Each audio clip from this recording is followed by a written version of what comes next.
మరి త్రిత్వములో ఉన్నటువంటి వ్యక్తి తండ్రి అయ్యాడు. కాబట్టి నీవు నా కుమారుడవు, నేను నిన్ను కన్నాను, నేను ఆయనకు తండ్రిని అయ్యుందును, ఆయన నాకు కుమారుడై.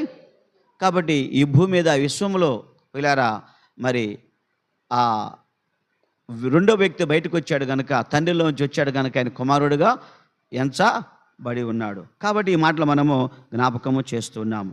యేసుక్రీస్తు వారు మరి ఆయన ఏమై ఉన్నాడంటే వెలుగై ఉన్నాడు. ఈయన ద్వారానే సమస్తమును కలిగిన, ఈయన సమస్తమునకు వారసునిగా నియమించాడు. తండ్రి సమస్తానికి విశ్వానికి వారసుడు ఎవరంటే మరి త్రిత్వములో రెండవ వ్యక్తి వారసుడిగా నియమించును. ఈయన ద్వారా ప్రపంచములను నియమించును. ఈయన దేవుని యొక్క మహిమయు, ఆయన తేజస్సును, ఆయన తత్వము యొక్క మూర్తిమత్తమునయుండి. కాబట్టి దేవుని ముఖము యేసయ్య, దేవుని యొక్క నోరు యేసయ్య,